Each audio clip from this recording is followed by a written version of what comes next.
Just imagine a beautiful morning. You wake up, you open your phone, and you scroll through your notifications. Birthday wishes from social media, and then it hits you like a ton of bricks. You're 30 years old, and what's worse, for most of those 30 years, you've done nothing but waste your time on pointless things like grinding video games all night, arguing with strangers online, or meticulously curating a fake life on social media.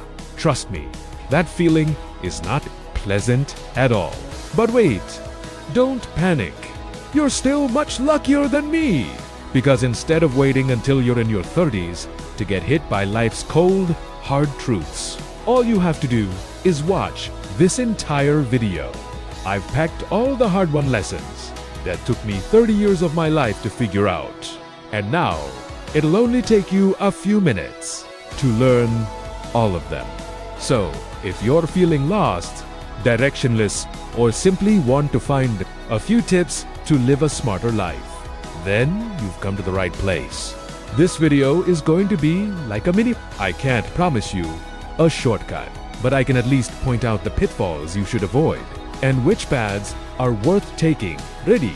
Because right now, I'm going to reveal 10 life lessons that really hit home. Lessons that, if I had known them sooner, I definitely wouldn't have wasted so many years learning the hard way. I used to think that success depended on so-called natural talent, meaning you had to be born smart and gifted, or get lucky and win the lottery to turn your life around. But the reality is much harsher. Your life will reflect exactly what's in your head. For example, if you tell yourself every morning, well, I'm not good at anything, then your life will definitely turn out that way. You tell yourself, I'm just not good at anything, guaranteed you will fail, then sure enough, your whole day will be filled with evidence that reinforces that belief.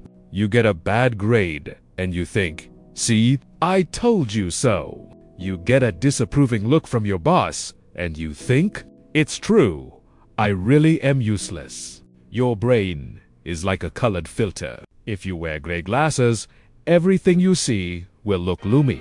On the other hand, if you start to believe that you can learn, that you can improve, that you can level up little by little, then your brain will suddenly switch its filter to where other people only see difficulties. You see opportunities when others are afraid of failure. You see it as free training. A positive mindset doesn't mean you have to be smiling all the time. It simply means daring to believe that you can be better than you were yesterday. So, if you want to change your life, don't look for some lucky charm out there. Start by changing the beliefs inside your own head first. Because in the end, whatever your brain thinks, your life will reflect it exactly. For a long time, I lived under the illusion that somehow, some hero would appear to save my life. Maybe a top-tier mentor, a dream company suddenly knocking on my door, or a golden opportunity falling from the sky. So I just kept waiting and waiting. And of course, no one ever came. The reality is, life isn't like a Marvel movie.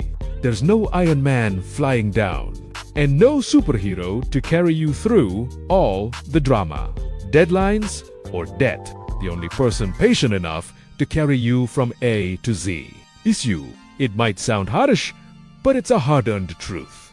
Only when you accept one thing, that you are the CEO of your own life, will things start to change. You want to learn a new skill? You have to find a way to learn it yourself.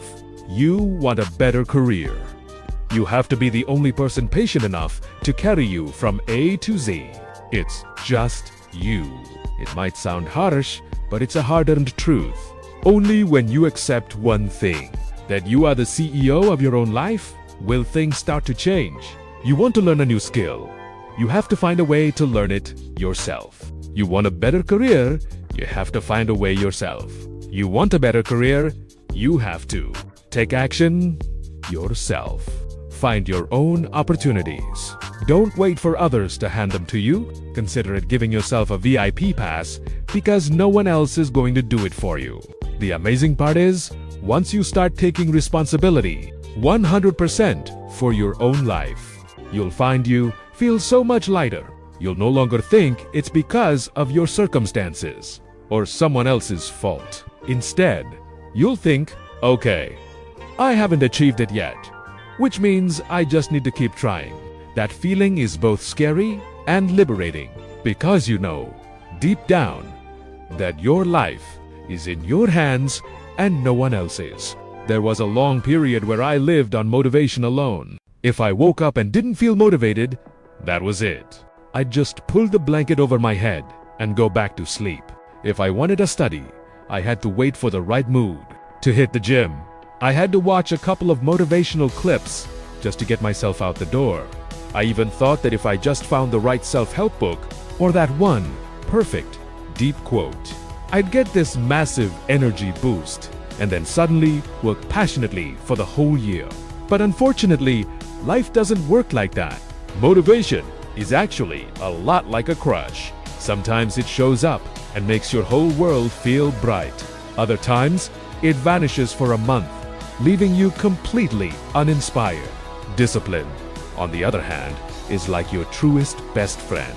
It's not flashy, and it's not always fun, but it's always there to remind you, like, hey, get up and get to work, or you'll fall behind.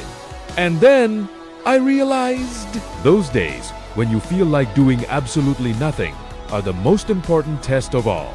Discipline means still sitting down at your desk, still opening your laptop to learn, still lacing up your shoes to go for a walk, even when all your mind wants is to watch one more episode. That is the defining moment between those who truly move forward and those who remain standing still. If you're wondering, so, is motivation useless then? The answer is no. Motivation is the initial catalyst, and those who remain standing still. So, is motivation useless then? The answer is no. Motivation gets you started, but only discipline keeps you going. Don't believe me? Just try 1 week without relying on inspiration, sticking only to discipline, and you'll see your productivity multiply. To put it simply, motivation is a candle flame.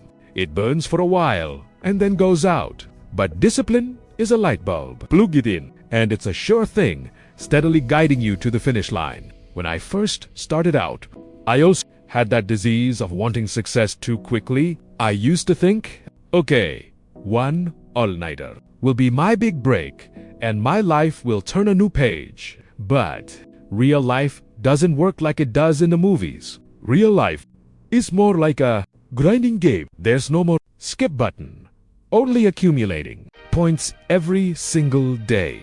Just imagine, instead of forcing yourself to read a massive book in 2 days every night, you just read a few pages. After a year, you'll have collected a whole library. Instead of dreaming of after just 1 month, just spend 15 minutes a day doing a few exercises. A year later, look in the mirror and you'll see a completely different version of yourself. The problem is, many people fall into the trap of overestimating what they can do in a week, but underestimating what they can achieve in a year.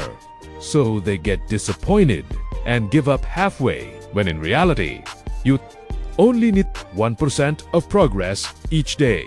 After a year, you'll be so different that other people will be startled when they see you. Just think of these small efforts, like putting 1 coin into a piggy bank every day.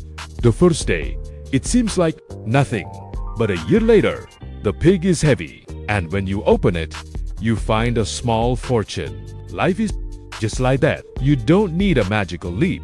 You just need to take steady steps and you will get there. To put it more simply, if you want to climb a mountain, you don't need to find a helicopter. Just keep taking it 1 step at a time. It might be small, but it's consistent, and then you'll be surprised when you realized, whoa, when did I climb this high? Do you remember taking exams back in high school? Every time test season came around, your heart would start pounding. But really, the purpose of a test isn't to take you down. It's to see how much you've learned. Life is just like that. Failure is just a pop quiz the universe gives you. You can't escape it. It might sound harsh, but no one in this world has ever succeeded without failing first. From tech moguls to artists and athletes, every single one of them has a rap sheet of failures a mile long. The only difference is that they use failure as a lesson, while many others use it as a reason to give up. The problem is, our brains tend to romanticize things. We often think success is a straight line going up, but in reality, it looks more like a heart monitor in a hospital, full of ups and downs, sometimes even deep dives. If you're constantly afraid of failure, you're like a student taking an exam, who's just praying the teacher doesn't hand out the test. No test means no grade, and you can't move on to the next level. Failure really sucks. It's a slap in the face, a waste of money, a waste of time. But it's those falls that build your endurance. Have you noticed? After some unlucky failure, you suddenly become more clear-headed, more calculating. That means you've just unlocked a new skill. So every time you fail, instead of sitting there blaming fate, you can ask yourself, okay, I failed this test. So, what's the right answer? How will I do things differently next time? Think of it as redoing your homework. It's just a little tough, that's all. To put it simply, failure isn't the end of the line. It's just a test to see if you're strong enough to level up. Whoever passes gets to continue the game. It's just a little tough, that's all. To put it simply, failure isn't the end of the line. It's just a test to see if you're strong enough to level up. Whoever passes gets to continue the game. It's just a little tough, that's all.